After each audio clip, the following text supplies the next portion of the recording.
জিকির কাকে বলে, কত প্রকার, কি কি, এটা আমাদের আজকে জেনে তারপরে আপনার বাস্তবে মিলাবেন। কোন পীর সাহেব, কোন বাবা জিকির দিয়ে দিলে আপনি আন্দাজে জিকির করবেন, ওর নাম ইসলাম না। জিকিরের প্রধানত 5টি অর্থ আমি পুরা কোরআন শরীফ গবেষণা করে পেয়েছি। পুরা কোরআন শরীফের ভেতরে আল্লাহ জিকিরের অর্থ দিয়েছেন প্রধানত 5টা। কয়টা? জোরে বলেন। তাফসিরে তাবারিতে আছে, তাফসিরে কুরতুবিতে আছে, তাফসিরে মুনিরে আছে, তাফসিরে বাইজাবিতে আছে, তাফসিরে কাবিরে আছে। আল্লামা ফখরুদ্দিন রাজি রহমাতুল্লাহ আলাইহি তাফসিরে কাবির নামক যে গ্রন্থটা লিখেছেন, এই তাফসিরে বিখ্যাত তাফসির তামাম পৃথিবীতে এটা চলে। এর ভেতরে জিকিরের অর্থ দিয়েছেন প্রধানত 5টি।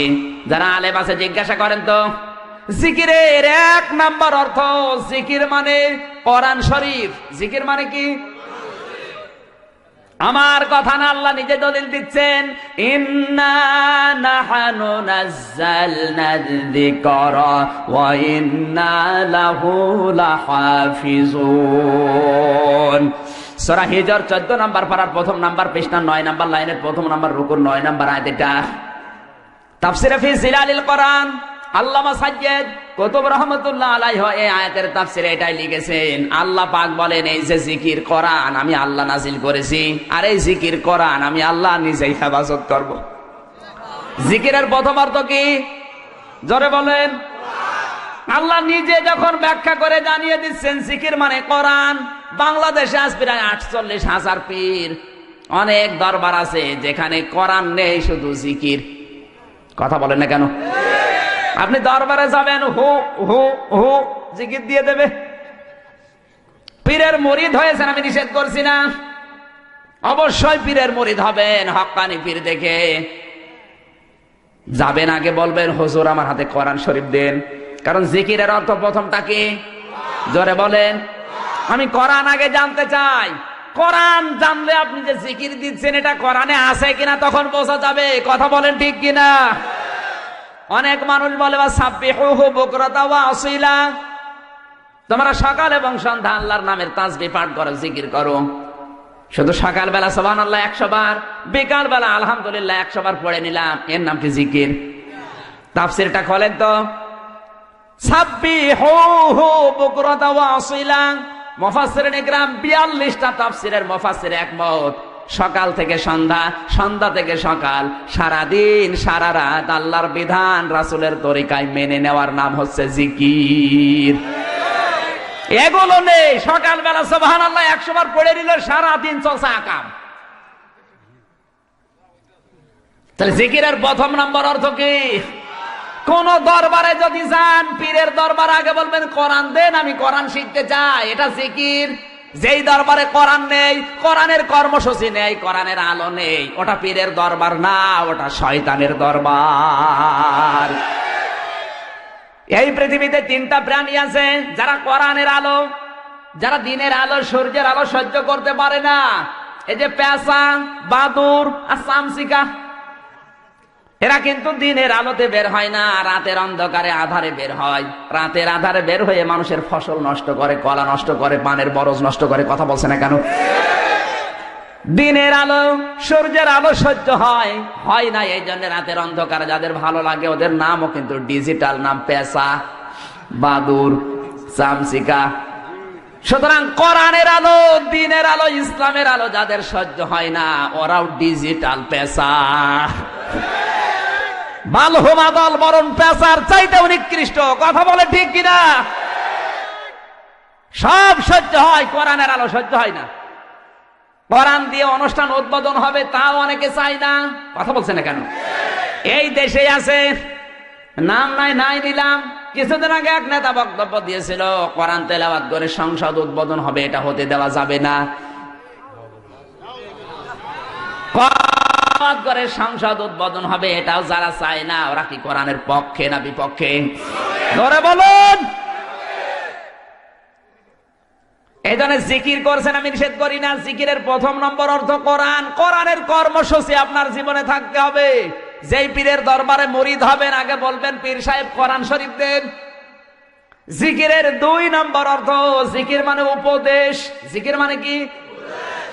আল্লাহ নিজে দলিল দিয়েছেন, ফাযাক্কির বিল কুরআনি মান ইয়াখাফু ওয়াঈদ। So admonish and or by the Holy Quran him who frays my threat. Surah cough 26 number, 19 number পৃষ্ঠা, 13 নাম্বার লাইন, শেষ নাম্বার রুকুর 45 নাম্বার আয়াত। এটা কোরআনে কারীমের 50 নাম্বার সূরা। তাফসীরে বাইজাবি আল্লামা বাইজাবি রাহমাতুল্লাহ আলাইহি লিখেছেন, হে পৃথিবীর মানুষেরা, আল্লাহ পাকের ঘোষণা ফাযাক্কির বিল কোরআন। হে নবী, আপনি যখন বক্তব্য দেবেন, ওয়াজ করবেন, উপদেশ দেবেন, কোরআন দিয়ে দেবেন। কি দিয়ে? মাই ইয়াখাফু ওয়াঈদ, ফ্রেশ মাই থ্রেট। আল্লাহর ধমকের ভয় যার আছে, কোরআন ও উপদেশে তাদের কাজ হবে। কে বলছেন? জোরে বলেন। আল্লাহর নবীকে যদি আল্লাহ বলতে পারে কোরআন দিয়ে উপদেশ দেবেন, আমি কি রাসূলের চাইতে বড় হুজুর? বাংলাদেশে এখন কোরআনের উপদেশ নেই। এই দেশে আছে শুধু বাবার উপদেশ, মুরব্বির। আমার বাবা এই বলেছে, এই বলেছে। ওরে শয়তান, তোর বাবা বলেছে, আমি করবো কি? সেদিন পাপ নাই, আমার আগে একজন ওয়াজ করছে, আমার ভাইরা, আমার এই পীর সাহেব এত বড় আল্লাহর ওলি, প্রতিদিন 30টা করে পান খায়, প্রতি পানে হাকিমপুরি জর্দা খায়। মুরব্বী যারা আছে ওরা বলছে সুবহানাল্লাহ। এ কি গো? হাকিমপুরি জর্দায় যদি সুবহানাল্লাহ হয়, তে নাউজুবিল্লাহ হবে কোন জর্দায়?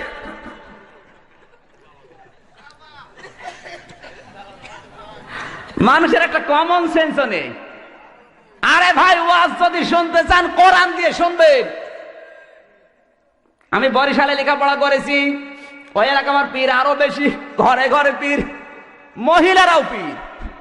মহিলাদেরকে পীর মা বলে ডাকে। এক হুজুর ওয়াজ করছে, আল্লাহর এক ওলির মুরিদ গাছের সাথে হাত দিয়ে জিকির করছে, এত বিভোর, গাছের বাকল চলে গেছে উপর দিয়ে, ও টের পাচ্ছে। মুরব্বী মানুষ যারা, ওরা কান্নাকাটি করছে আর চিন্তা করছে, আল্লাহ এ কি বড় আল্লাহর ওলি। আপনার কমন সেন্স নেই। আর গাছের বাকল হাতের উপর দিয়ে চলে যাচ্ছে, ও টের পাচ্ছে না। তো কোন নবীর উম্মত ছিল? ওর কি নামাজ রোজা ছিল না? ওর কি পেশাব পায়খানা ছিল না? কোন ভণ্ড কি বলে? কমন সেন্সের সাথে বাস্তবতার সাথে মিল নেই। আন্দাজে আপনি সুবহানাল্লাহ পড়েন। ইসলাম তো এর নাম না। আপনাকে আল্লাহ বিবেক দিয়েছে। ইন্না শাররাদ দাওয়াবি ইনদাল্লাহিস সুম্মুল বুকুমুল লাযীনা লা ইয়াকিলুন। সূরা আনফাল 9 নাম্বার পারা 18 নাম্বার পৃষ্ঠা 9 নাম্বার লাইনে 3 নাম্বার রুকুর 22 নাম্বার আয়াত। এটা আল্লাহ পাক বলেন, পৃথিবীর সবচাইতে নিকৃষ্ট মানুষ ওইটা যে তার বিবেক কাজে লাগায় না। কথা বলুন, আপনার বিবেক গেছে কোন জায়গায়? কে কোন কথা বলবে আর আপনি আন্দাজে বিশ্বাস করে নেবেন? এদেশে তো শুধু হয় কিচ্ছা কাহিনী আর আজে বাজে কথা। কোরআনের মাহফিল, তাফসির মাহফিল লিখা, একটা আয়াতের কোনো তাফসির নেই। এক কাহিনী শুরু করে, এক কাহিনীতে 2.5 ঘন্টা শেষ। আর মানুষও পাগল, সুর দেখলেই মনে হয় যে বড় হুজুর। ওরে শয়তানের তো ভেতরে বোম মারলে বাও বের হয় না। কুমিল্লায় আলেম ওলামা বেশি, আমি জানি। আপনাদেরকেও তার তো আহ্বান জানাচ্ছি, এই কুমিল্লা জেলায় যারা আসবে, সে পীর হোক আর ক্ষীর হোক আর আলেম হোক আর বক্তা হোক, যত বড় হুজুর হোক, আপনারা কন্ট্যাক্ট করে নিয়ে আসেন। অনেককে 50,000, 70,000, যাদেরকে নিয়ে আসে আমি নিষেধ করছি না। যারা আসবে আগে বলবেন কোরআন হাতে নেন। কোরআন হাতে নিয়ে এক একটা শব্দের 5টা 6টা করে অর্থ বের করেন, এরপরে তাফসির করে করে বোঝান। ওই বাবার কিচ্ছা কাহিনী শোনার জন্য রাত জেগে বসে নেই। কথা বলুন, পারবেন না? যারা আসবে আগে বলবেন কোরআন হাতে নেন, 8টা 10টা করে অর্থ বের করেন এক একটা শব্দের, এরপরে তাফসির করে করে আমাদেরকে বোঝান। কারণ 1 ঘন্টা কোরআন বোঝার চেষ্টায় থাকলে 500 রাকাত নামাজের সওয়াব হবে। আর আপনার ওই বাবার কিচ্ছা কাহিনী শুনলে সওয়াব তো দূরের কথা, আরো গুনাহ হবে। সুতরাং যারা আসে পারবেন তো? পারবেন? কারা কারা পারবেন প্রোটেস্ট করতে দেখি? লিল্লাহে তাকবীর, লিল্লাহে তাকবীর। আল কোরআনের আলো, আল কোরআনের আলো, দুনিয়ার মুসলিম। কষ্ট দিয়ে ফেললাম। জিকিরের অর্থ আল্লাহ যখন নিজে বললেন উপদেশ, সুতরাং উপদেশ হবে কি দিয়ে?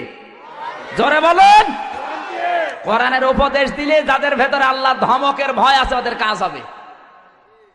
সোনা যদি আপনি সারা জীবন আগুনের ভেতরে রাখেন ও কিন্তু গলবে না, লাল টক টক করবে। সোনার উপরে কেউ যদি সোহাগা ছিটিয়ে দেয় পানি হয়ে যাবে। কথা বলেন না কেন? মানুষের কলিজা ঠিক ওই রকম, সারা জীবন যদি বাবার কিচ্ছা কাহিনী বলেন ও কিন্তু নরম হবে না। ওর সামনে যদি কোরআনের আয়াত পড়ে ব্যাখ্যা করে বোঝানো যায়, আমার আল্লাহ বলেন ওর দিল আমি নরম করে দেব। এখন থেকে কুমিল্লা যারা আসবে কোরআন শরীফ ছাড়া কোনো ওয়াজ নেই। জোরে বলুন। কটিশন দিয়ে দলিল দিয়ে কথা শুনতে হবে। ওসব কিচ্ছা কাহিনী তাফসির মাহফিলে ওয়াজ মাহফিলে নিষিদ্ধ করা হলো। কি একমত আছেন না সবাই?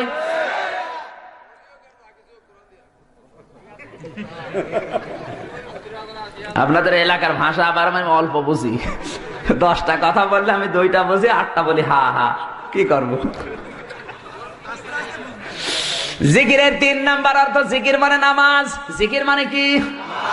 আল্লাহ রাব্বুল আলামিন বলেন, ইয়া আইয়ুহাল্লাযীনা আমানু ইযা নুদিয়া লিস-সালাতি মিন ইয়াউমিল জুমুআতি ফাসআউ ইলা যিকিরিল্লাহি ওয়া দারুল বাই' যালিকুম খায়রুল লাকুম ইন কুনতুম তা'লামুন।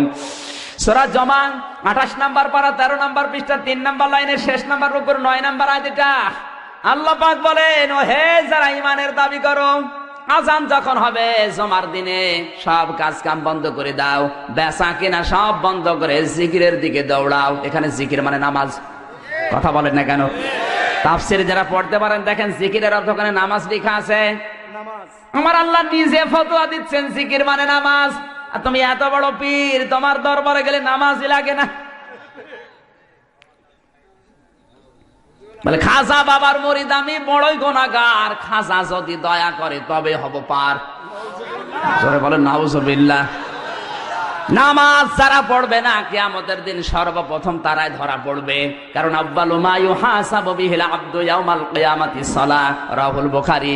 আল্লাহর নবী বলেন কিয়ামতের সর্বপ্রথম আল্লাহ বান্দা নামাজ পড়েছিলি কিনা বল। নামাজই পড়ে না ও পীরের মুরিদ, ওকে যদি আল্লাহ মাফ করে তাহলে নবীজির হাদিস মিথ্যা হয়ে যাবে। জোরে বলুন। সুতরাং নামাজ জিকিরের 3 নাম্বার অর্থ। নামাজের দরকার আছে না নেই? এমন পীরের দরবারে যাবেন যে দরবারে নামাজ আছে, নামাজের শিক্ষা আছে। কথা বললেন না কেন? বাংলাদেশে এমনও পীর আছে যেখানে নামাজই নেই। কি বেশি বললাম? অনেক দরবারে নামাজ আছে, নামাজের ট্রেনিং আছে, কিন্তু নামাজের শিক্ষা নেই। তিরমিজি শরীফের হাদিস, আল্লাহর নবী বলেন নামাজ পড়লেই কবুল হবে তা না, নামাজ পড়লে কমপক্ষে 4টি শিক্ষা নামাজে পাওয়া যাবে। কয়টা? আরো জোরে বলেন। 4টি শিক্ষা যাদের নামাজে পাওয়া যায় ওই মানুষগুলোর নামাজ আমার আল্লাহর দরবারে কবুল হয়ে যায়। 1 নম্বরে নামাজ যেই ব্যক্তি পড়বে নামাজে খুশু পাওয়া যাবে, ধীর স্থিরতা, মন থাকবে নামাজে। নামাজে দাঁড়িয়ে কয়টা ফ্যান আছে গুইনে নেয়, নামাজ হয়? বাস্তব জীবনের কথা বলছি। কুষ্টিয়া জেলার হালসা বাস স্ট্যান্ড মসজিদে একবার নামাজ আদায় করেছিলাম। মাগরিবের নামাজ 2য় রাকাতে বিদ্যুৎ চলে গেল। আমার পাশে এক মুরব্বী নামাজের ভেতরে বলে ফেললো, আজ যা কারেন্ট চলে গেল। চিন্তা করছে আল্লাহ কি বলে। নামাজ শেষ করে বললাম, মুরব্বী দাঁড়ান, নামাজে আর কাম হাকাম তারও ফরজ, আজ যা কোন ফরজ? বলছে বাবা যে কারেন্ট চলে গেল। আর আমার মুখ দিয়ে এমনি বের হয়ে গেল, আজ যা কি করব? নামাজে আজ যা বের হচ্ছে টের পাচ্ছেন, নামাজ হয়? আপনারা হাসতেছেন আর আমি দুঃখ করি যে এ কি অবস্থা। আল্লাহর নবীর এই হাদিস আমার মনে পড়ে। عن علي رضي الله تعالى عنه قال قال النبي صلى الله عليه وسلم يوشك أن يأتي على الناس زمان لا يبقى من الإسلام إلا اسمه ولا يبقى من القرآن إلا رسمه مساجدهم عامرة وهي خراب من الهدى وعلماؤهم شر من تحت يدهم السماء من عندهم تخرج الفتنة وفيهم تعود رواه البيهقي বাইহাকী শরীফের 305 নম্বর পৃষ্ঠার হাদিস। আল্লাহর নবী বলেন এমন সময় আসবে সেই সময় শুধু ইসলাম থাকবে নামে, কোনো নিয়ম নীতি থাকবে না। ইসলাম এখন বাংলাদেশে আসলে ইসলামের একটা নিয়মও নেই। কথা বলুন। ওই সময় কোরআন থাকবে, কিন্তু কোরআনের কোন নিয়ম নীতি আইন কানুন রসম চলবে না। বাংলাদেশে 96% মুসলমান, কোরআনে কারিমের একটা আয়াত বাংলাদেশে এখন প্রতিষ্ঠিত নেই। আমার মনে হয় নবীজি 1500 বছর আগে জানিয়েছে, আর বাংলাদেশে এখন 100% কার্যকর। 3 নম্বরে ওই দেশে বড় বড় বিল্ডিং তৈরি হবে, মসজিদ গুলো টাইল দিয়ে মোজাইক দিয়ে রং বেরং তৈরি করবে, কিন্তু মানুষ ওই দেশে মসজিদের ভেতরে হেদায়েত থাকবে না। বাংলাদেশে একটা মসজিদ দেখান যেখানে কোরআনের কথা সঠিকভাবে বলা যায়। কথা বলছে না কেন? একটা মসজিদ এখন আর নেই যেখানে কোরআনের হক কথা বলে টিকে থাকা যায়। আমি গত বছরে প্রায় 5টা মসজিদ পাল্টিয়েছি। 1 সপ্তাহ 2 সপ্তাহ হয়, বলে হুজুর আপনার দরকার নেই। কেন? সভাপতি সুদ খায়, আপনি সুদের বিরুদ্ধে কথা বললেন কেন? ওরে শয়তান, সুদের বিরুদ্ধে কথা বলে কে? জোরে বলুন। আল্লাহকে কিছু বলতে পারে না, যত দোষ আমির হামজার। আমারে নরম পেয়েছো। যে সমস্ত মসজিদে কোরআনের হক কথাগুলো বলতে দেয় না, ওই মসজিদে নামাজ হবে না। কথা বলছে না কেন? কারণ মসজিদের সভাপতি, সেক্রেটারি, মোতাওয়াল্লি সদস্য এমন মানুষ হয়ে বসে আছে কমিউনিস্ট, আল্লাহকে বিশ্বাস করে না। নাই কুমিল্লায় নেই এমন মানুষ সভাপতি, ও আল্লাহকেই বিশ্বাস করে না। রাজনৈতিক ক্ষমতা আছে, টাকা পয়সা আছে, জন্য সভাপতি না দিলে আবার রাগ করে। কি বলে? ও মামলা। আপনারা যে কেসও ঢোকাইবেন, আমার কেসও হবে হয়তো।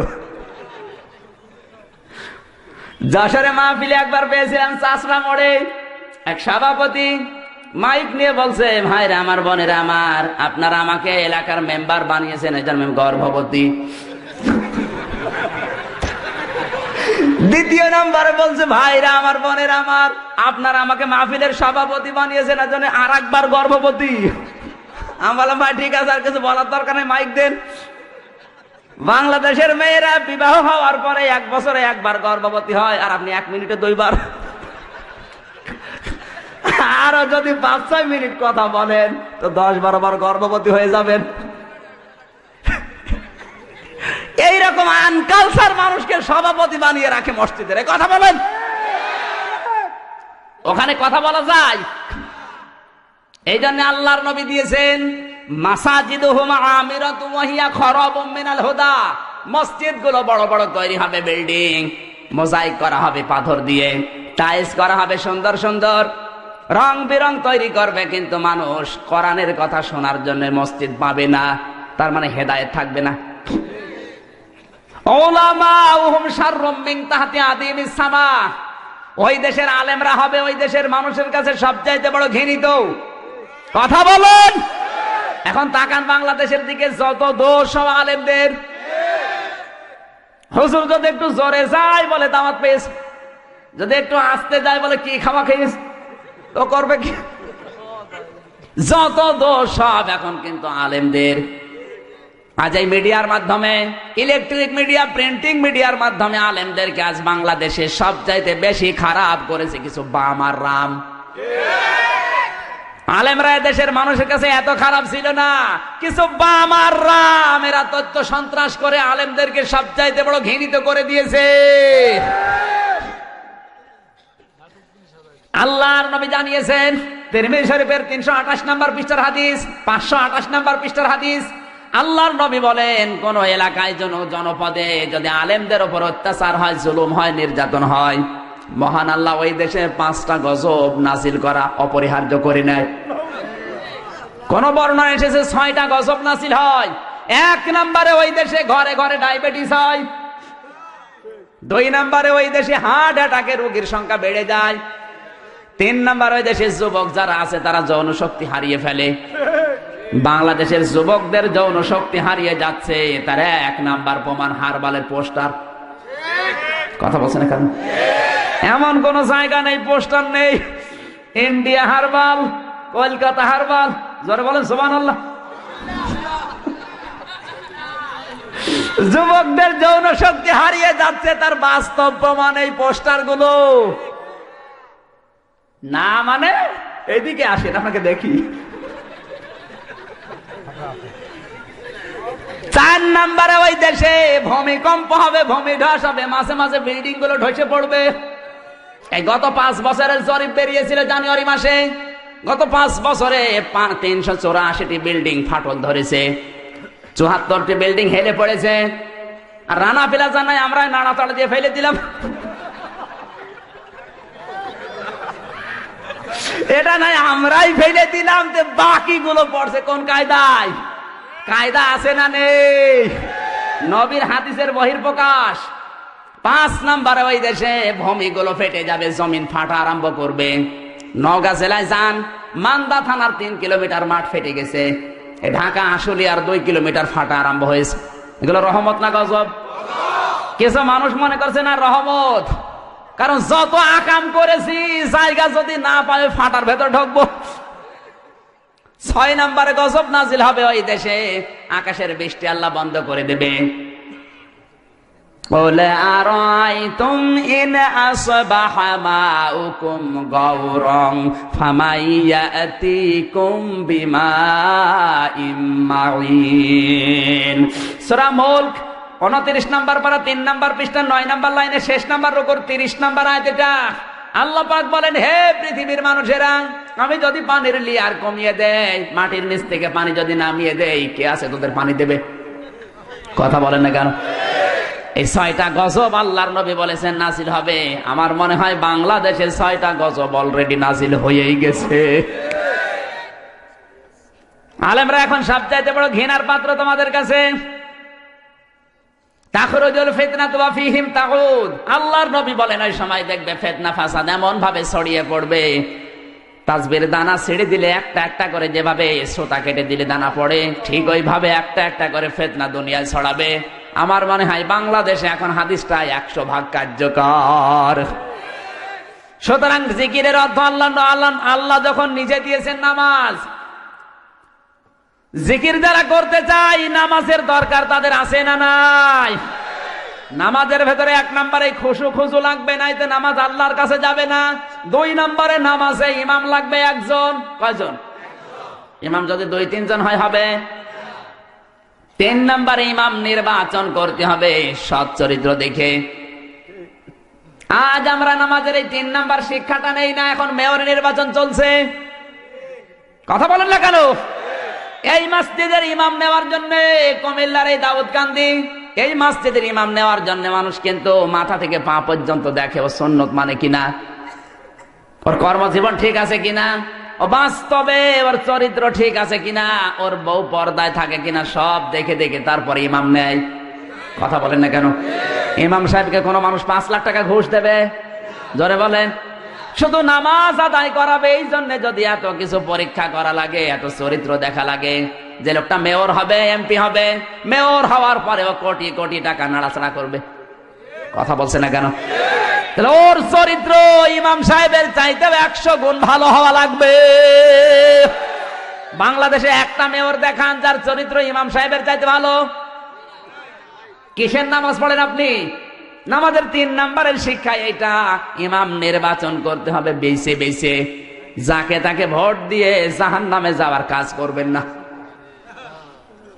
4 নম্বরে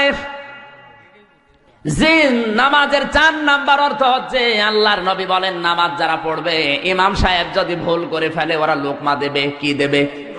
জোরে বলেন। ইমাম সাহেব পড়ছে আলহামদুলিল্লাহি রাব্বিল আলামিন মালিকি ইয়াউমিদ্দিন, নামাজ হবে?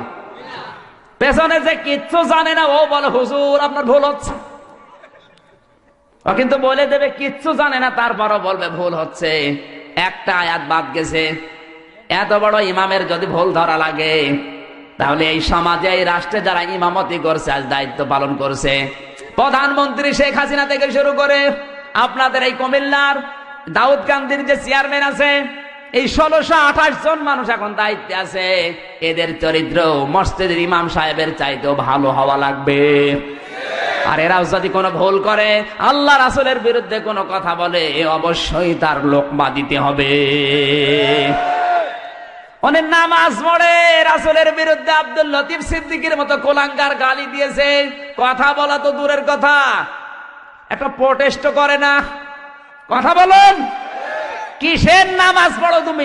এই জন্য কোরআন জানিয়েছে ফাওয়াইলুল লিল মুসাল্লিন আল্লাযীনা হুম আন সালাতিহিম সাহুন। আল্লাহ রাব্বুল আলামিন বলেন ধ্বংস, আক্ষেপ ওই নামাজীগুলোর জন্য যারা নামাজ পড়ে কিন্তু নামাজ সম্পর্কে উদাসীন। এই সাহুনের ব্যাখ্যায় 4টি অর্থ লেখা আছে।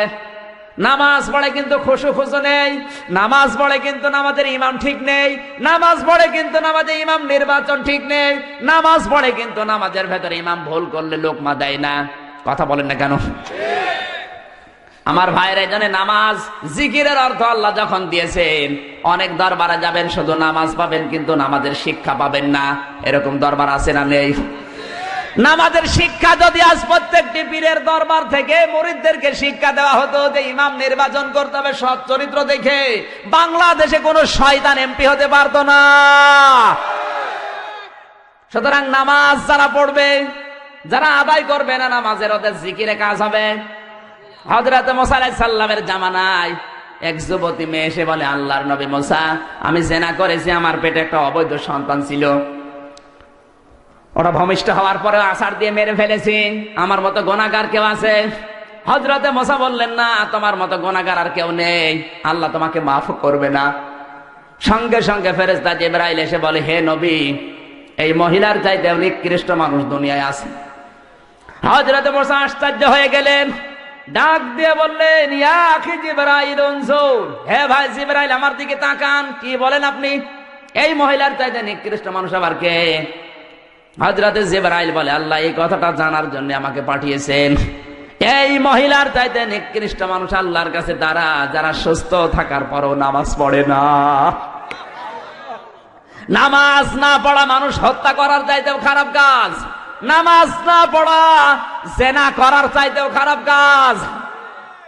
সুতরাং নামাজ পড়তে রাজি আছেন কারা কারা? দেখে লিল্লাহি তাকবীর। দেখেন তো হাত তোলেনি কে? দেখেন হাত তোলেনি কে? দেখেন দেখেন, হাত নামান। মরণের আগে যদি আপনি নামাজ ছাড়েন, এরপরেও খবর আছে, আমি কিয়ামতে মামলা দায়ের করব। তাহলে যে কোনো পীরের দরবারে যাওয়ার আগে কি দেখবেন? 2 নম্বরে কোরআনের উপদেশ দেয় কিনা, 3 নম্বর ওর দরবারে কি আছে? জোরে বলেন। আপনাকে আমি নিষেধ করি নাই পীরের মুরিদ হতে, আগে দেখবেন যে নামাজ পাওয়া যায় কিনা, নামাজের শিক্ষা আছে কিনা। এ সমস্ত যদি না থাকে, ও হু হু করে লাভ নেই। জিকিরের 4 নম্বর অর্থ, জিকির মানে আল্লাহর আইন, আল্লাহর বিধান। কার আইন? কষ্ট হচ্ছে আপনাদের? আল্লাহ পাক বলেন, মান আ'রাদা আন যিকরি ফাইন্না লাহু মাঈশাতান দানকা ওয়া নাহশুরুহু ইয়াওমাল কিয়ামাতি আ'মা। সূরা তাহা 16 নম্বর পারা 19 নম্বর পৃষ্ঠা 13 নম্বর লাইনের 124 নম্বর আয়াত। এটা তাফসীর ইবনে কাসির থেকে বলছে, আল্লাহ পাক বলেন, ওয়া মান আ'রাদা আন যিকরি ফাইন্না লাহু মাঈশাতান দানকা, যে ব্যক্তি আমার জিকির থেকে, আমার আইন থেকে, আমার নিয়ম নীতি থেকে মুখ ফিরিয়ে নেবে, আমি আল্লাহ তার জীবনকে সংকীর্ণ করে দেব। দঙ্কার ব্যাখ্যায় মুফাসসিরুন ইকরাম লিখেছেন, ও জীবনে অনেক আয় উন্নতি করবে কিন্তু বরকত হবে না। কথা বলেন না কেন? ঘুষ খেয়ে নিয়ে আসবে 5 লাখ টাকা, বাড়িতে এসে দেখবে 10 লাখ টাকার ক্ষতি হয়ে গেছে। দঙ্কা, ওর জীবনে কোনো শান্তি আল্লাহ রাখবে না। এখানে আল্লাহর আইন যারা মানে না, আল্লাহর বিধান যারা মানে না, ওদের সাংস্কৃতিক জীবন, পারিবারিক জীবন, রাজনৈতিক জীবনে 100 ভাগের 100 ভাগ অশান্তি। সাংস্কৃতিক জীবনে আজ আল্লাহর আইন না থাকার কারণে অনেক মানুষ ফতোয়া দিচ্ছে যে টিভি হারাম, সিনেমা হারাম, পেপার পত্রিকা হারাম, স্যাটেলাইট হারাম। কোরআন শরীফ তো গবেষণা করে না। কোরআনে কারীম 1500 বছর আগে জানিয়েছে, আল্লাহর নবী বিশ্ব নবী যেদিন নবুয়ত পেয়েছিলেন, ওই দিনই তিনি স্যাটেলাইট ব্যবহার করেছিলেন। এই প্রযুক্তির ব্যবহার আল্লাহর নবী নিজে আগে করেছেন। বিশ্ব নবী যেদিন নবুয়ত পেয়েছেন, পাহাড়ের উপরে উঠে লাল কাপড় ওড়ালেন, ডাক দিয়ে বললেন, কে আসো, জলদি করে আসো। ওই সময়ের প্রযুক্তি ছিল ওইটা, ওই সময় স্যাটেলাইট ছিল, ওই লাল কাপড়। কোন মানুষ বিপদে পড়লে লাল কাপড় পাহাড়ে ওড়ালে মানুষ বুঝতো লোকটা বিপদে পড়েছে। মানুষজন সবাই যখন এক হয়েছে, এক জায়গায় জমা হয়েছে। আল্লাহর নবী তখন তাওহীদের দাওয়াত দিলেন। সুবহানাল্লাহ বলতে পারেন নাই? তাহলে প্রযুক্তি সর্বপ্রথম ব্যবহার করেছেন বিশ্বনবী। কথা বলেন ঠিক কিনা? কোরআনে কারিমে জানিয়েছে ওয়া'আইদ্দু লাহুম মাস্তাতা'তুম মিন কুওয়াতিন ওয়া মির রিবাতিল খাইলি তুরহিবুনা বিহি আদুওয়াল্লাহি ওয়া আদুওয়াকুম ওয়া আখারিনা মিন দুনিহিম।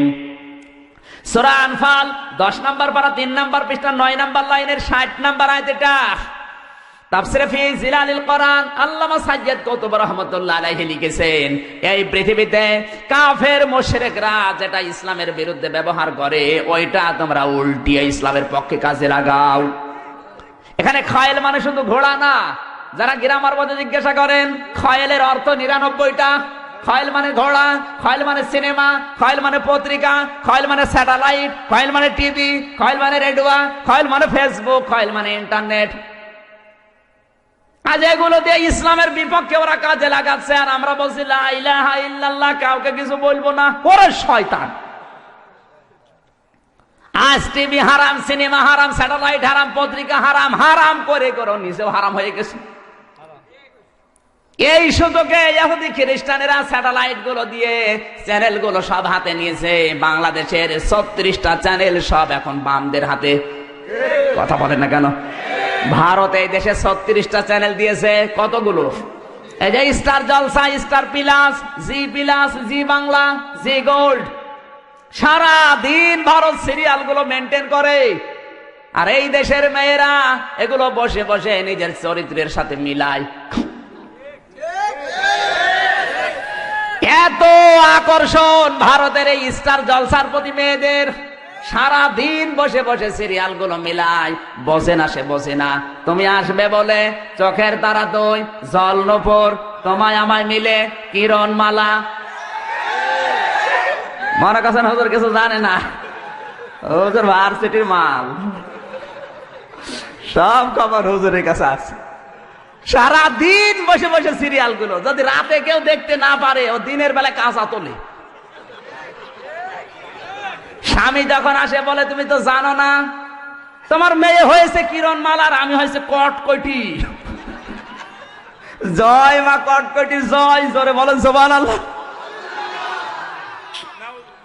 মেয়েদের অভ্যাস আছে এত বেশি এই স্টার জলসা, স্টার বিলাসের প্রতি।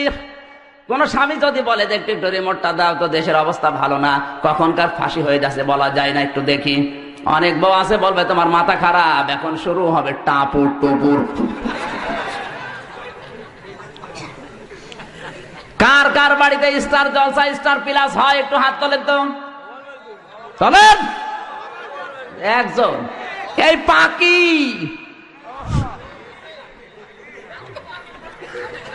এই পাকির জন্য কত যুবতী জীবন দিয়েছে বাংলাদেশে। পাকি যে জামা বের করেছে, ওর কোনো ওড়না লাগে না। ওড়না যদি কোনো মেয়ে যদি না পরে, ও যদি শুধু জামা গায়ে দিয়ে পাখির মতো দাঁড়ায়, ও তো বিশাল পাহাড়। বুকে কোনো ওড়না নেই, বুকের উপরে লিখে দেয় এক বুক জ্বালা,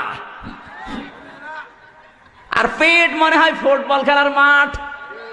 কথা বলে এমন ব্লাউজ গায়ে দিয়েছে কোনো হাতাই নেই, বজ্রমালার মতো।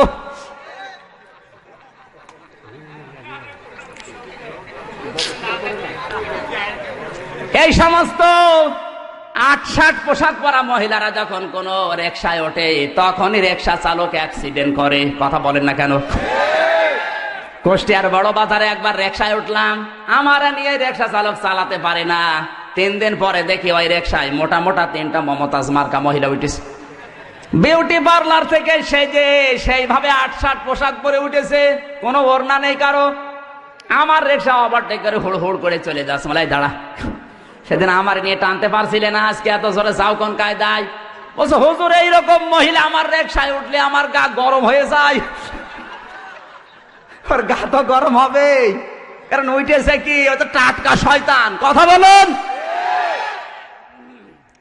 আল্লাহর আইন আপনি যেখানে মানবেন না, সেই জায়গায় আল্লাহ আপনাকে দঙ্কা সংকীর্ণ করে দেবে।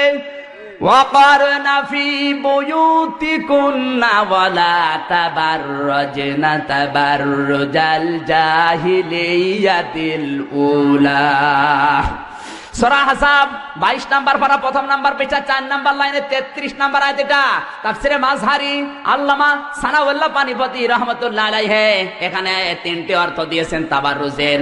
হে মেয়েরা ঘরের পরিবেশে থাকবে, বাইরে যাবে না।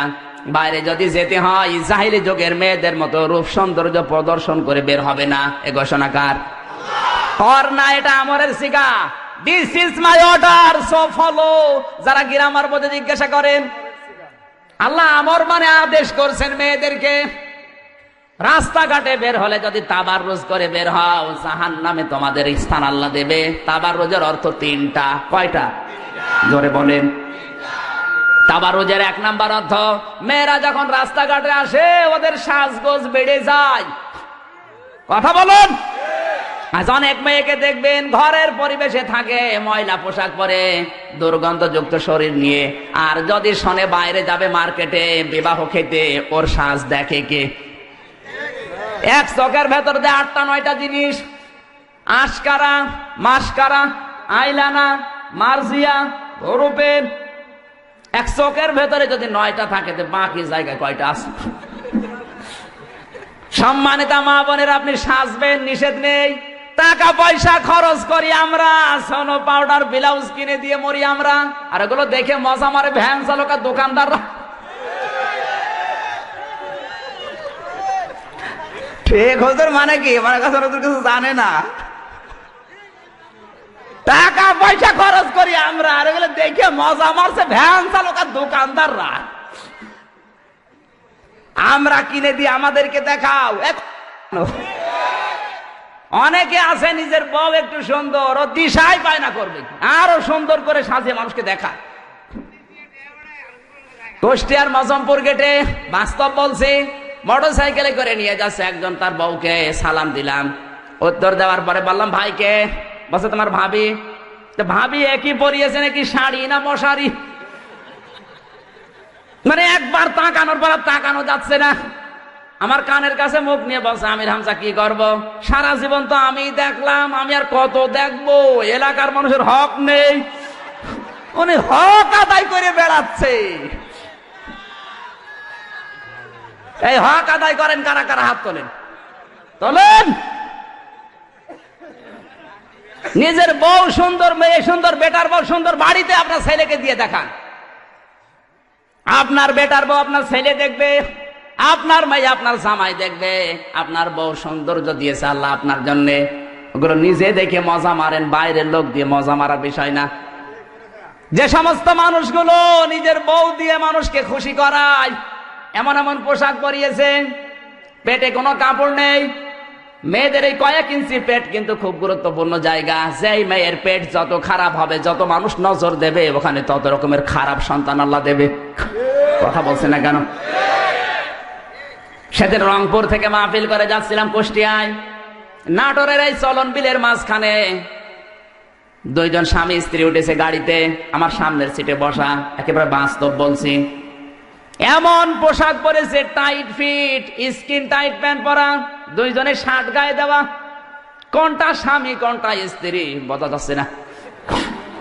হঠাৎ করে স্ত্রী ডাক দিয়ে বলছে ড্রাইভার সাহেব গাড়ি থামান। গাড়ি থেমে গেল। নাটোরের চলন বিলের ভেতরে মেয়েটা নেমে গেল পোশাক করবে।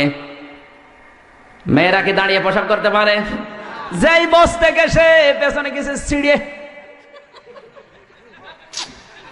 গাড়ির সবাই হা করে তাকিয়ে আছে।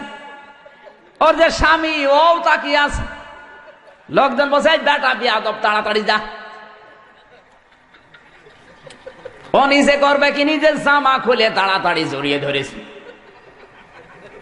আমার মনে হয় ওই মহিলার পেটে যা আসবে সবই মনে হয় আব্দুল কাদের জেলানি হবে। ওই মহিলার পেটে যা আসবে সব হবে ডিপ জল।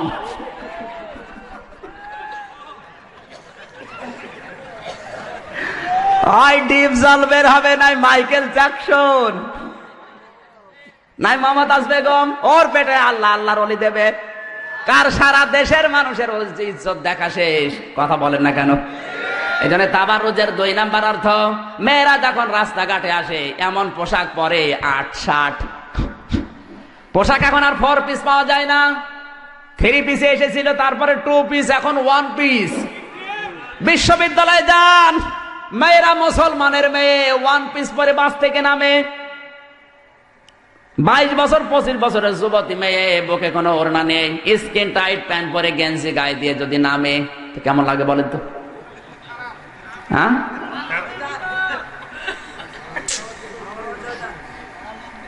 এই সমস্ত মেয়েদেরকে যখন মানুষ দেখে তখন একটু চোখ টিপ দেয়, তখনই দোষ হয় আমার। একবার এক মাহফিলের জন্য যশোরে নামলাম, দেখি ইফটিজিং এর বিরুদ্ধে ডাইরেক্ট অ্যাকশন মিছিল আসতেছে মেয়েরা, যশোর MM কলেজের মেয়েরা। চিন্তা করলাম, আল্লাহ, পুলিশ যদি ধরে না জানে এবার কোন সালের অপরাধী বলে চালিয়ে দেয়। যদিও আমার জন্ম 92 সালে, ধরতে পারলেই বলবে 71-এর অপরাধী, নাই 61-র, নাই 52-র। এই কথা বলেন না কেন?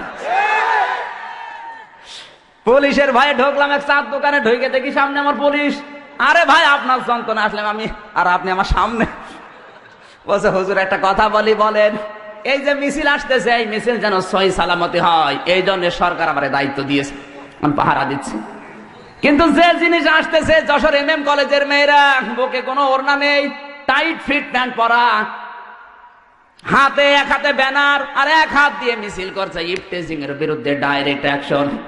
পুলিশ আমারে বলে, হুজুর, যে জিনিস দেখছি মনে হচ্ছে ইফটিজিং আমি আগে করি। ঠিকই বলিস, কথা বলেন। পোশাকগুলো মার্জিত করেন, রাস্তায় বের হলে মানুষ খালা আম্মা বলবে, আর পোশাক যদি 8-60 হয় মানুষ বলবে আপা, কিছুক্ষণ পরে খ্যাপা। তাবাররুজের 3 নাম্বার অর্থ, মেয়েরা যখন রাস্তাঘাটে আসে ওরা মাজা হেলে দুইলে চলে না, কুমিল্লায় নেই? জোরে বলুন। ওদের মাজা দোলানোর কারণে রাস্তায় হাঁটা যায় না। আজ যে 8-60 যে বোরকাগুলো বের হচ্ছে, ফুল ফুলওয়ালা এমব্রয়ডারি করা, যে সমস্ত বোরকাগুলো বের হচ্ছে, এই বোরকা পরা জায়েজ নেই, কারণ এই বোরকা পরলে আকর্ষণ আরো বাড়ে। কথা বলেন না কেন? বোরকা হবে ঢিলা ঢালা কালো, শরীরের জায়গাগুলো যেন দেখা না যায় এমন টাইট ফিট বোরকা বানিয়েছে, মাজা কয় ইঞ্চি সব চোখের আন্দাজে মেপে নেওয়া যায়। আর তোমার ওই সমস্ত জিনিস দেখে শয়তান তো তোমার জাল হিসাবে ব্যবহার করে। যুবক মানুষ যারা, ওর তো একটু চোখ টিপ দেবে। কথা বলেন না কেন? সুতরাং জিকিরের অর্থ যদি আল্লাহর আইন হয়, আল্লাহর আইন মেনে নেওয়ার দরকার আছে না নেই? এই মিডিয়া খারাপ না, এটা ইসলামের পক্ষে কাজে লাগান। আজ যদি আমি এখানে একটা ইন্টারনেটে ছেড়ে দিতে পারি, সারা বিশ্বে চলে যাবে। শুধু আপনারা কুমিল্লার মানুষ না, সারা বাংলাদেশের মানুষ কোরআনের তাফসীর শুনতে পারবে। কথা বলেন ঠিক কিনা? আজ মিডিয়াগুলো বামরা হাতে নিয়ে যত মিথ্যা তথ্য আলেমদের ভেতরে ওরা দিচ্ছে, আলেমদের বিরুদ্ধে যত বিষদগার এই মিডিয়াগুলো করে, আর মানুষ মনে করে এগুলো ঠিকই। এজন্য মিডিয়া হাতে নেওয়ার দরকার আছে না নেই? জিকিরের অর্থ, আল্লাহ যখন বললেন আল্লাহর আইন, আল্লাহর বিধান, বাস্তবতায় আল্লাহর বিধান কায়েম যদি কেউ করে, তার জীবনের জিকির আমার আল্লাহর দরবারে কবুল হবে। জোরে বলেন সুবহানাল্লাহ। জিকিরে যে আল্লাহর আইনের ভেতরে হাজার হাজার কথা আছে, আমি খুব সংক্ষেপ করছি। জিকিরের 5ম নম্বর অর্থ, জিকির মানে স্মরণ করা। জিকির মানে কি? আল্লাহ পাক বলেন, ফাযকুরুনি আযকুরকুম, আমি আল্লাহকে স্মরণ করো, আমি আল্লাহও তোমাদের স্মরণ করব। এখানে জিকির মানে স্মরণ। জিকির মানে কি? এখন স্মরণ করবেন কোথায়? আল্লাহ আরেকটা আয়াত নাযিল করে দলিল দিচ্ছেন, আল্লাযীনা ইয়াযকুরুনাল্লাহা কিয়ামান ওয়া কুউদান ওয়া আলা জুনুবিহিম ওয়া ইয়াতাফাক্কারুনা ফি খালকিস সামাওয়াতি ওয়াল আরদ। সূরা আলে ইমরান 4 নম্বর পারা 14 নম্বর পৃষ্ঠা 9 নম্বর লাইনের 191 নম্বর আয়াতের মাঝের অংশ এটা। আল্লাহ পাক বলেন, যারা দাঁড়িয়ে বসে শুয়ে আমি আল্লাহকে স্মরণ করে, এইটাই জিকির। এইটা কি? জিকিরের যে 5টা অর্থ বললাম কোরআন দিয়ে, আমাদের দেশে যে জিকির চলে একটাও মেলে। জোরে বলে, কিসের জিকির করো তুমি? এই পাঁচটি অর্থের সাথে যার দরবারের জিকিরের মিল নেই, যার পীরের দরবারের জিকিরের মিল নেই, ওটা জিকির না, ওটা ফিকির। এতক্ষণ বললাম কোরআন দিয়ে, কি দিয়ে? এবার আসেন হাদিসে। হাদিসের পরিভাষায় জিকিরের অর্থ আছে ৯৯টা। কয়টা? এবার একটা একটা করে ব্যাখ্যা করে আমরা বলি নাকি? এখনো কিন্তু জাল কাবার জিকির চলছে, এরপরে আজকুরকুম আছে, এরপরে অশকুরুলি, এরপরে ওয়ালা তাকফুরুন। ৯৯টা অর্থ বলে তো রাত শেষ হয়ে যাবে, ওই জায়গায় আলোচনা করব। আজকে একটা পয়েন্ট বলে শেষ করবো ইনশাল্লাহ। জিকিরের যতগুলো অর্থ আমি হাদিসের ভেতরে পেয়েছি, সিয়াসিত্তার হাদিসগুলো যারা পড়তে পারে, মুসলিম শরীফের ভেতরে জিকিরের অর্থ আমি পেয়েছি। জিকির মানে যে স্মরণ, ৫ নম্বর অর্থ বললাম।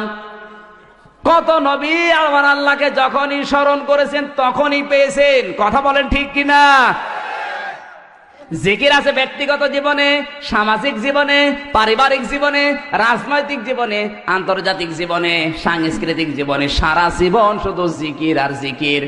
সামাজিক জীবনের জিকিরটা আমি আজকে বোঝাবো। সামাজিক জীবনের জিকির কি? শুধু নিজে খেয়ে পরে বাঁচবেন, আশপাশের মানুষের খবর রাখবেন না, এর নাম জিকির না। হযরত আব্দুল্লাহ বিন মুবারক রহমতুল্লাহ আলাইহির জীবনীতে দেখলাম এত বড় আলেম তিনি ছিলেন, তার নাম জানেন এমন কোন আলেম পৃথিবীতে নেই। যারা আলেম বসে আছে জিজ্ঞাসা করেন তো, আব্দুল্লাহ বিন মুবারক কত বড় আলেম? তিনি কোন ওলামা সমাবেশে হাজির হলে অন্যান্য আলেমরা বলতো, আজকের এই ময়দানে আব্দুল্লাহ বিন মুবারক আকাশের চাঁদের মতো। এত বড় একজন আলেম, তিনি হজে যাওয়ার জন্য টাকা গোছালেন, ব্যাটিং খাতা পর্যন্ত বাঁধলেন, হজে বের হবেন। হঠাৎ তাকিয়ে দেখে তার ছেলেটা কাঁদতেছে। ডাক দিয়ে বলে, বাবা তুমি কাঁদো কেন? ছেলে বলে, আব্বা জান আমি কাঁদি এই জন্যে, ওই পাড়ায় গিয়েছিলাম, দেখলাম ওরা মাংস রান্না করেছে, আমি চাইলাম আমারে দিল না, ঘাড়ে ধাক্কা দিয়ে তাড়িয়ে দিল। বাবা আমার মনে দুঃখ লেগেছে, এই জন্য কাঁদতেছি। হযরতে আব্দুল্লাহ বিন মুবারক রহমতুল্লাহ আলাইহি সন্তানের কান্না থামানোর জন্য নিয়ে গেলেন ওই বাড়িতে। বাড়ির বাইরে দাঁড়িয়ে সালাম দিলেন, আসসালামু আলাইকুম ইয়া আহলাল বাইত। কোরআনের নির্দেশ, ইয়া আইয়ুহাল্লাযীনা আমানু লা তাদখুলু বুয়ুতান গায়রা বুয়ুতিকুম হাত্তা তাস্তানিসু ওয়া তুসাল্লিমু আলা আহলিহা। সূরা নূর 18 নম্বর পরে 12 নম্বর পৃষ্ঠার প্রথম নম্বর লাইনে 4 নম্বর রুকুর 27 নম্বর আয়াত। এটা আল্লাহ পাক বলেন, ঈমানদারেরা নিজের ঘর হোক আর অন্যের ঘর হোক, আগে সালাম দিবা, 2 নম্বরে অনুমতি নিবা, তারপরে প্রবেশ করবা। এ নির্দেশ কার? বাংলাদেশের সামাজিক জীবন এটা আছে। যার তার বাড়িতে যেভাবে ঢুকে পড়ছে, আগে অনুমতি নেবেন, সালাম দেবেন, তারপরে প্রবেশ। আল্লাহর এই আদেশ মানা ফরজ না নফল? জোরে বলেন। আব্দুল্লাহ বিন মুবারক কোরআনের আয়াত আমল করার জন্য সালাম দিলেন। বাড়ির মালিক বেরিয়ে এসেছে, তাকিয়ে দেখে আব্দুল্লাহ বিন মুবারক দাঁড়ানো। বলে, হুজুর এত বড় আলেম আমার বাড়ির সামনে, আসেন ভেতরে, কি খেদমত করবো আপনার? হযরতে মুবারক বলে, বন্ধু বাড়ির ভেতরে যাওয়ার মতো পরিবেশ আমার হাতে নেই, আমি ব্যস্ত মানুষ, হজে যাচ্ছিলাম, আমার এই ছেলেটা কাঁদছিল, ওর কান্না থামানোর জন্য আমি এসেছি। আপনাদের বাড়িতে কি গোশত রান্না হয়েছে? বলে হ্যাঁ। আমার এই ছেলেটা এসেছিল? বলে হ্যাঁ। চেয়েছিল, দাও নাই কেন? কথা বলে না। চোখের পানি ফেলে দিয়ে বলে, হুজুর দুঃখের কথা বলবো কি, আমার বাড়িতে আজ 3 দিন পর্যন্ত চুলায় কোনো আগুনই জ্বলে না। আমি ময়দানে গিয়েছিলাম কাজের সন্ধানে, কিন্তু কাজ পাইনি। প্রতিমধ্যে আসার সময় দেখি একটা মরা গরু পড়ে আছে, আশপাশে মানুষ দেখতে না পেয়ে চামড়া ছিলে কিছু গোশত নিয়ে এসেছি। পরিবারস্থ লোকদের জীবন বাঁচানোর তাগিদে এই মাংসর গোশতগুলো রান্না করে খাচ্ছিলাম। এমন সময় আপনার এই ছেলেটা এসে হাজির। হুজুর আপনি তো ধনী মানুষ, সাহেবে মাল, জাকাত ফিতরায় আপনারা খান না, আপনার এই ছেলেটা তো আমি চিনি, জাকাত ফিতরার মালই আপনারা নেন না, এই মরা গরুর মাংস খাবেন? মরা গরুর মাংস যদি আপনার ছেলেকে না দিয়ে ভুল করে থাকি, মেহেরবানি করে আমারে মাফ করে দেন। হযরত মুবারক কেঁদে ফেললেন। এক দৌড়ে বাড়িতে গেলেন, হজে যাওয়ার জন্য যে টাকাগুলো গছিয়েছেন সব নিয়ে আসলেন। ডাক দিয়ে বলে, ভাই আপনি আমার এলাকায় বসবাস করেন, এত কষ্টে আছেন, আমি খোঁজ নিতে পারি নাই, আমি ফরজ হজ করেছি, নফল হজে যাচ্ছিলাম, আমার দরকার নেই, আপনি টাকাগুলো নেন, খাবার কিনে পরিবারস্থ লোকদেরকে খাওয়ান, বাকি টাকা নিয়ে ব্যবসা বাণিজ্য করে প্রতিষ্ঠিত হন। জীবনে এই টাকা আমারে আর ফেরত দেওয়া লাগবে না, আল্লাহর রাস্তায় আপনাকে আমি দান করে দিলাম। 45 দিন পর হযরতে মোবারকের বন্ধু এসে বলে, মোবারক তুমি হজ থেকে কবে আসলে? হযরতে মোবারক বলে, বন্ধু আমি এবার হজে যাইনি, হজের টাকাগুলো এক গরিব প্রতিবেশীকে দিয়ে দিয়েছি। বন্ধু বলে, কি বলো তুমি? আমি যখন আল্লাহর ঘর তাওয়াফ করি দেখলাম তুমি আমার সামনে। আমি যখন নবীজির রওজা জিয়ারত করি দেখলাম তুমি আমার সামনে দাঁড়িয়ে আছো। আমি যখন মিনা মুজদালিফায় দেখলাম তুমি আমার সামনে। সাফা মারওয়ায় যখন দৌড়াদৌড়ি করি দেখলাম তুমি আমার সামনে দৌড়াচ্ছ। সত্যি করে বলো তুমি হজ থেকে কবে আসলে? হযরতে মোবারক বলে, বন্ধু সত্য বলছি, আমার হজের টাকা এবার আমার এক গরিব প্রতিবেশীকে দান করে দিয়েছি। ওই রাতে তাকে স্বপ্ন দেখানো হচ্ছে, মোবারক তুমি হজে আসো নাই, তাতে কি হয়েছে? তোমার যে স্যাক্রিফাইস, তোমার যে দান, এই দানটা আল্লাহ এত বেশি কবুল করেছে, একজন ফেরেশতাকে তোমার আকৃতি ধারণ করিয়ে এবছরে হজের যতগুলো কাজ আল্লাহ নিজে সম্পাদন করে দিয়েছে। এই বছরে আরাফাতের ময়দানে যত লক্ষ লক্ষ মানুষ হজে এসেছিল, তোমার এই দানের ওসিলায় সবার হজ আল্লাহ কবুল করে নিয়েছে। শুধু নিচে খেয়ে পরে বাঁচবেন, আশপাশের মানুষের খবর রাখবেন না। এর নাম জিকির না, এটা সামাজিক জীবনের জিকির। এ জিকির আছে আজ, মানে জিকির করে যাচ্ছে, সব ভান্ডামি বাদ দেন, এইটার নাম জিকির। এরকম 9টা জীবনে জিকির আছে। আজকে আর কথা বলা ঠিক হবে না। জিকিরের বিস্তারিত আলোচনা আরো এলাকায় কোনোদিন আসলে কথা বলবো ইনশাল্লাহ। সম্মানিত ভাইরা, 16 তারিখে সোমবার দিয়া জুলুমের উপরে আলোচনা করব, দাওয়াত দিয়ে আজকের মতো শেষ করছি। আমার আয়াতের ব্যাপারে যদি কোনো সমস্যা থাকে আমি আয়াত, পারা, পৃষ্ঠা, লাইন, রুকু, সূরার নাম, তাফসীরের নাম, হাদিসের নাম সব বলে দিস। কেউ যদি না পান আমার নাম্বার আছে আমার ড্রাইভারের কাছে, কল দেবেন, বলে দেবো। গেবত করবেন না। সকালবেলা যদি গেবত করেন যে কি বলে গেল কিছু বুঝলাম না, আপনার দাঁত মুখ কিন্তু কথা বলেন। দলিল দিয়ে বলেছি, যারা আলেম আছে ওনারা বুঝেছেন। আল্লাহ আমাদেরকে এই জিকির আমল করার তৌফিক দিন, আমিন। বারাকাল্লাহু লানা ওয়া লাকুম ফিল কোরআনিল আযীম। আসসালামু আলাইকুম ওয়া রাহমাতুল্লাহ।